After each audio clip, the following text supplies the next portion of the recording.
Imagine this, an ordinary day on a busy street, and suddenly, sirens, cops, charges.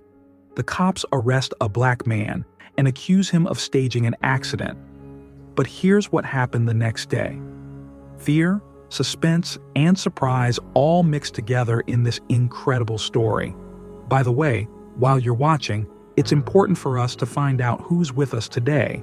Write your name and where you're watching us from in the comments. This isn't just a formality. You, our viewers, are incredibly important to us. Each of your messages, each of your likes helps to promote our channel, tell more stories like this, and attract new people. You are our support, our motivation. We truly appreciate each and every one of you. Thank you for being with us, for taking the time to share your thoughts. You are our inspiration, and without you, this story would never have reached its audience. Enjoy the show. The dim light of the streetlights reflected in the raindrops as Marcus pulled the car over to the curb after a minor collision.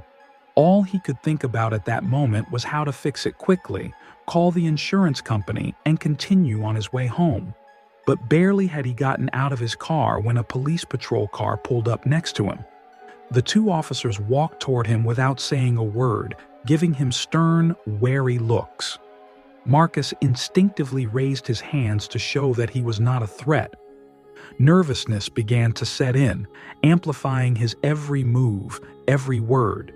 He tried to speak calmly, explaining that he was just a driver involved in a minor accident and that he was willing to cooperate. But the officers barely listened to him, as if they had already decided something for themselves. Their gazes, cold and suspicious, slid over his face and body, as if they saw a potential problem rather than a person. "Can you show me some identification?" The voice of one of them was strained, demanding, devoid of a shadow of understanding. Marcus pulled out his driver's license, trying not to make any sudden movements, and held it out to the officer. He didn't even look at the document, but instead asked a sharp question. "Do you admit that the accident was your fault?" Marcus was confused. It wasn't his fault. It was something minor, just an accident. He tried to explain, but the second officer standing just behind him was watching his every word, every movement, as if waiting for a mistake. "So you're saying it wasn't faked? Do you realize that you can get a real sentence for falsifying a traffic accident?" The first officer went on, increasing the atmosphere of mistrust. The words froze in Marcus's throat. It was hard for him to breathe, and he could feel the tension building. And he realized that no one could hear or see him here, that he was alone against two people with the power and right to decide his fate. Cars passed by, and the occasional passerby glanced at them, but none stopped. The tension was building in the damp night air, and Marcus could sense that what had been a coincidence for him was the beginning of something much more serious for them.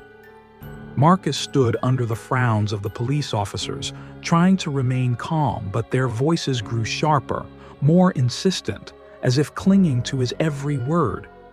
He tried again to explain that the collision had been accidental, that he had had no intent. Instead of understanding, however, he met with an icy response. "An accident?" One of the officers squinted incredulously. "Do you know how many of these accidental crashes we've seen? Especially at night, in places like this." Marcus felt his hands shaking. He found it hard to believe that an ordinary accident had caused such a barrage of accusations. He spoke again, trying to speak slowly, clearly, but it was as if the officers didn't hear him. They only exchanged glances and, as if they had made a common decision, continued the pressure, intensifying each accent. "You think we're stupid? That we can't see when someone purposely causes an accident to get insurance?" The second officer said, open hostility in his voice. He looked at Marcus as if he'd already passed judgment on him. Marcus tried to object, to say that he was an ordinary man, that he had no reason to organize something like this. But the officers didn't let him finish. "Stop telling tales. The first one cut him off. "You don't even realize the problem you're in." Every word sounded like a blow. They didn't even try to understand him, or even check his story. All his explanations were dismissed. All his attempts to justify himself turned against him. The words that came out of his mouth only added fuel to the fire, causing more contempt and distrust in the eyes of the police. They pressed closer around him, and the tension peaked. Marcus realized that, despite his truth, he was powerless against their accusations. The cops moved even closer to Marcus, narrowing the ring around him. The questions grew sharper, the voices louder. Every time Marcus tried to object or explain his version of events, he was harshly interrupted. First they were caustic remarks, then outright accusations, devoid of any objectivity. "Do you really think you can get away with this?" One of the officers grinned coldly, looking him in the eye with a challenge. "People like you say it's not their fault every time." The words penetrated Marcus, leaving behind a feeling of despair and confusion. He'd never imagined that a random accident could bring him to this point, with two strangers looking at him with such hatred, as if his guilt had already been proven.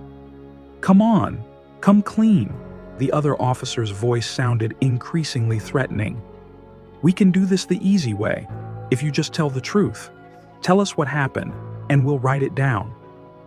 Marcus tried to explain that he was already telling the truth, but with every word he said, the officers tightened their ring around him more and more, growing physically closer, looming over him, almost making him feel like the only way out was to give in to their pressure and say what they wanted to hear. "Look, this is your last chance." One of the officers leaned closer, his voice low, almost a whisper, but that made it seem even more threatening. "If you confess now, we'll get off with little. If you don't, it'll be worse. Much worse." Marcus was on edge, feeling the fear filling him from the inside, his thoughts beginning to jumble, and his only desire was to get out of this situation, to stop this nightmarish stream of accusations and threats. But he knew that to admit to something he hadn't done was to betray himself. And yet these men, with their unwavering confidence and power, were pushing him to the edge where there was no other way out. A quiet whisper of fear grew in his head, and for a moment Marcus realized that they wanted him to break, to make him admit to something he didn't do, simply because in their eyes his word meant nothing. The officer's words began to change in tone, and Marcus felt something more personal, more sinister coming from them. One of the officers, not taking his cold gaze off him, said with a sneer, "You probably think you can fool us, don't you? You always think you can get away with anything." That "you" hung in the air, heavy and filled with venom. Marcus felt something inside him clench painfully. He tried to take a step back, but they moved closer again, deliberately giving him neither space nor freedom. How many times have we seen it? The arrogance, the cunning, the confidence that no one is watching you, the second officer continued, looking intently at Marcus. "You think you're special? Or that the rules aren't for you?" The words, spoken with emphasized contempt, were tearing Marcus up inside. They weren't just doubting his honesty. They were already judging him based not on the facts, but on who he was, how he looked. It was clearer than ever. Marcus tried to hold back his anger, but the humiliation was rising in him, leaving only fear and pain. His words meant nothing. His explanations were nothing to them.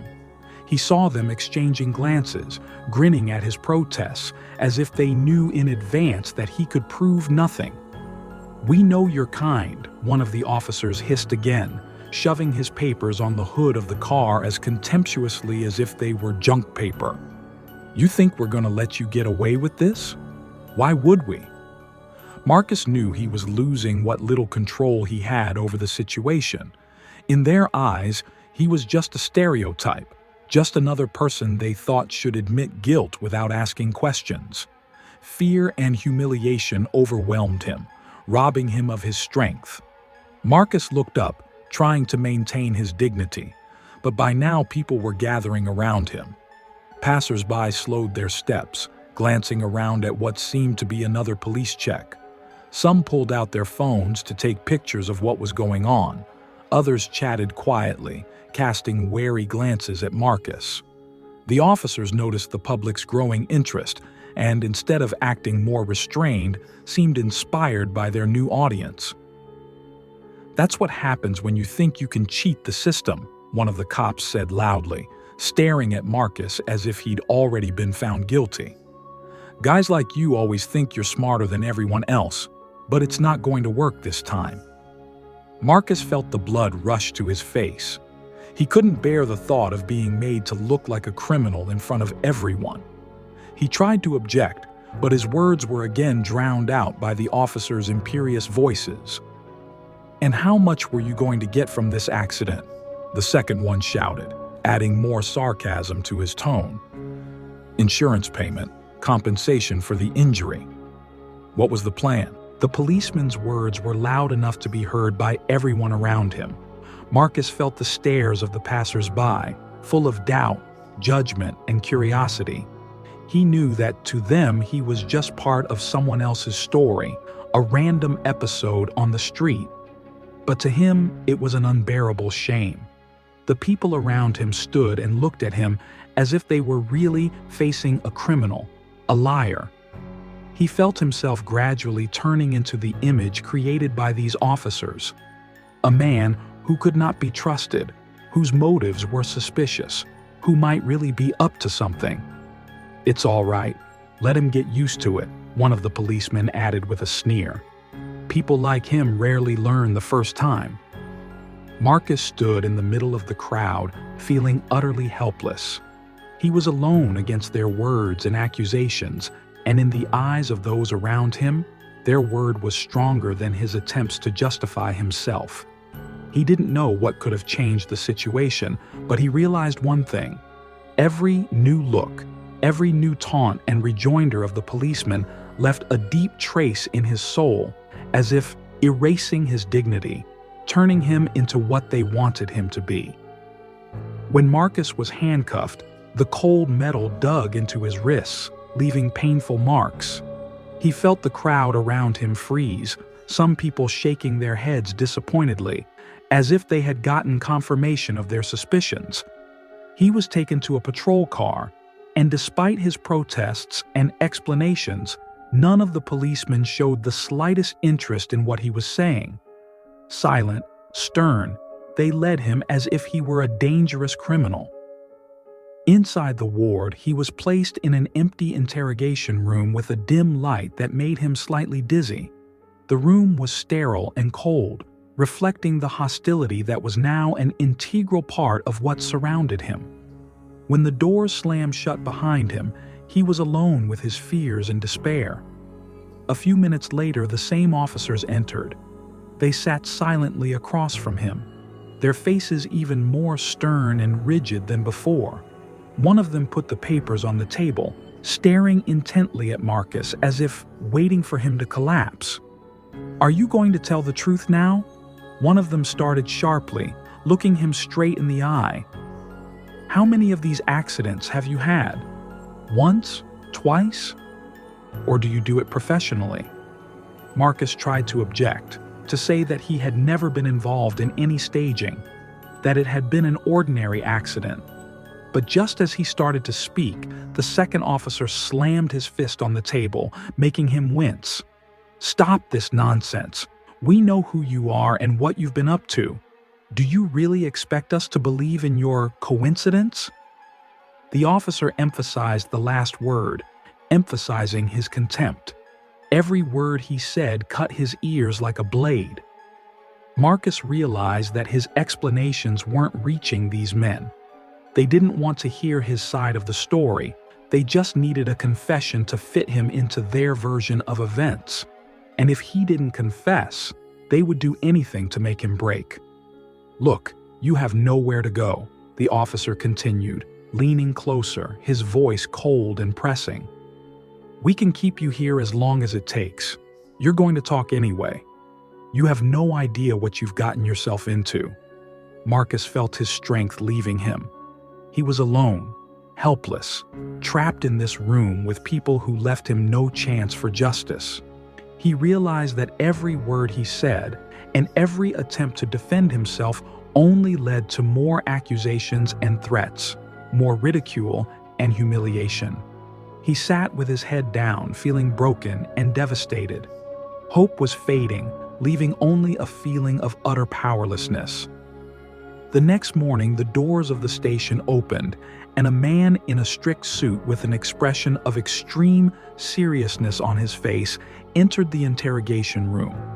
He stopped at the door, looked at the policemen present with a cold, appraising gaze, and asked their supervisor, "Do you know who you have in custody?" The officers present at the arrest looked at each other, feeling anxiety begin to overwhelm them. Their chief's gaze was heavy and unyielding, as if the sudden mistake threatened to have serious consequences. "This man is Captain Marcus Davis from Central Division," the chief continued. "He's in charge of training young police officers and investigating things you don't even need to know about. You arrested one of our best officers without doing the slightest bit of due diligence." There was a heavy silence in the hall. The policeman, who had been questioning Marcus with mock suspicion, now looked at him with confusion and realization of the depth of their mistake. The flashes of their confidence of yesterday had faded, leaving room for fear of what awaited them. One of the officers, stunned by the disclosure, spoke uncertainly. We didn't know, sir. He was, you know." But the supervisor only shook his head coldly. "You allowed your preconceived notions to overshadow professionalism. Instead of establishing the truth, you used force and pressure against a man you didn't even vet. And now, you're going to have to answer for it." He turned his gaze to Marcus, whose face remained impenetrable, but whose eyes showed deep pain and disappointment. For him, this wasn't just an accident. It was a direct blow to what he dedicated his life to.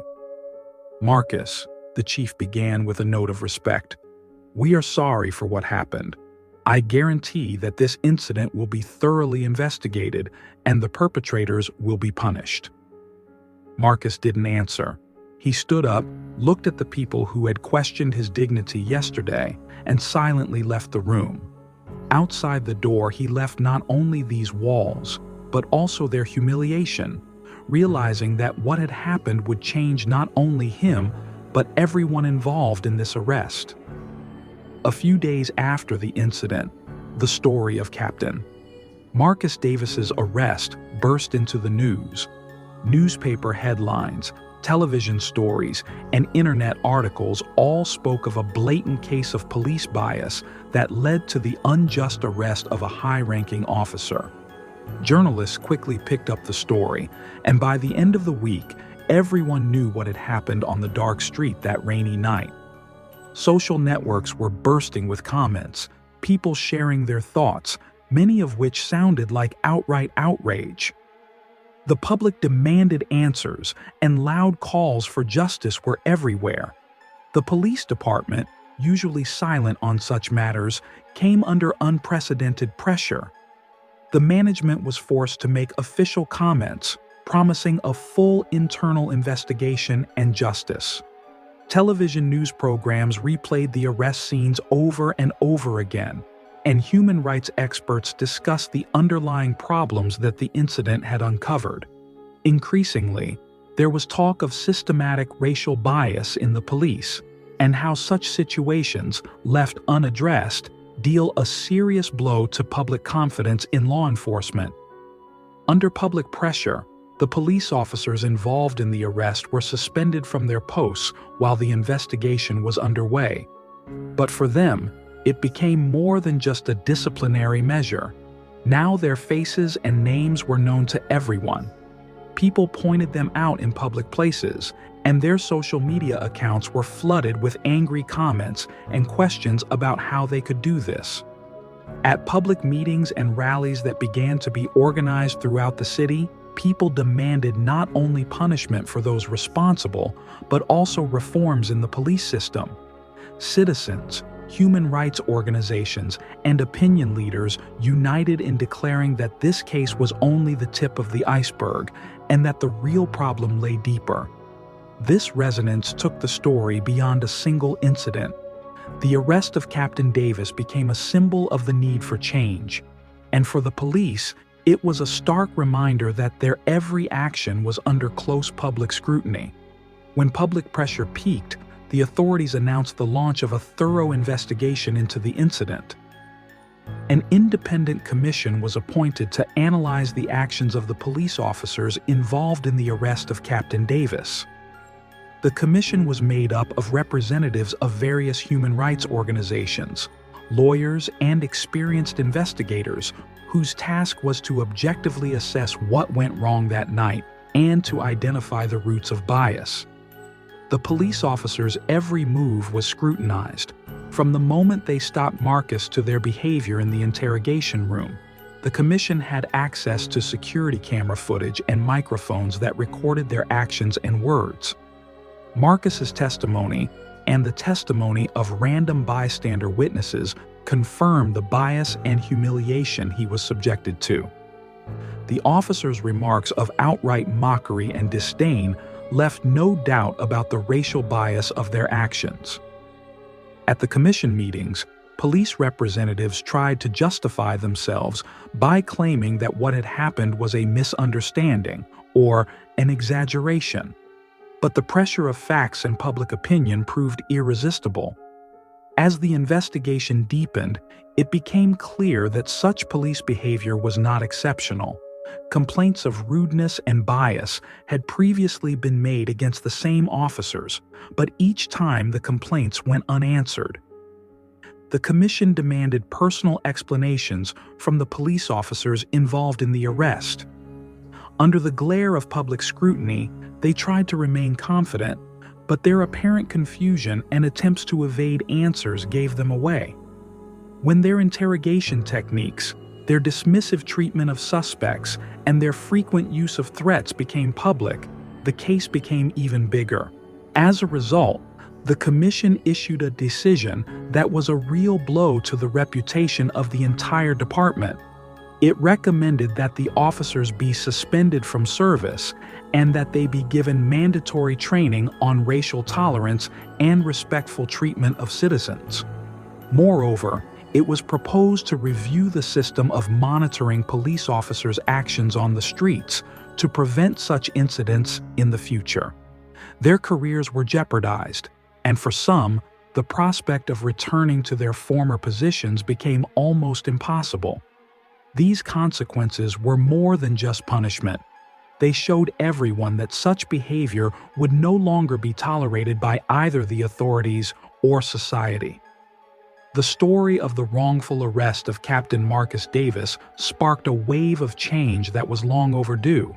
The case, which became a symbol of police bias and abuse of power, led citizens, human rights activists, and legislators to think about the deeper root of the problem, the systematic racial bias that poisoned public trust in the police. Under pressure from the public and the media, the city council called an emergency meeting. It was decided to launch a police reform program aimed at increasing transparency and accountability of officers' actions.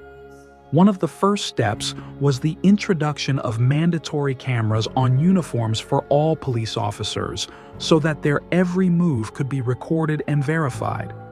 This innovation was not only to monitor police actions, but also to serve as a reminder that fairness and respect should be inherent qualities of every officer.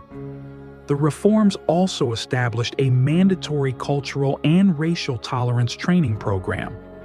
Officers were now required to take courses in effective communication and de-escalation so that situations such as that of Captain Davis would not happen again. An independent oversight committee was also set up, comprising members of the public, lawyers, and human rights experts whose task was to address citizens' complaints and hold those who abused their positions accountable. Marcus Davies himself, despite his distress over the fatal incident, took part in the reforms. He began speaking at public meetings, openly sharing his experiences and calling for change. His story became a powerful symbol of the struggle for justice, and his call for reform resonated with many. Over time, the impact of this case became visible. The rate of complaints of police bias began to decline, and public trust in the police was gradually restored. People saw that their voices were heard, and changes that had seemed impossible for so long began to take place before their eyes. The story of Captain Davis showed everyone that even a single incident can be the beginning of large-scale change. This experience, filled with pain and humiliation, led to a system that began to change, becoming fairer and more accountable to society. If this story touched you, tell us in the comments what you think about it. Maybe you too have experienced injustice or bias. Share your stories. Your voice is important, and we value each and every one of you. Your feedback helps us raise such important topics and create a space for honest conversation. Don't forget to subscribe to our channel and put a like to support us and see more thought-provoking stories. Thank you for being with us. We wish you a good day and justice in everything.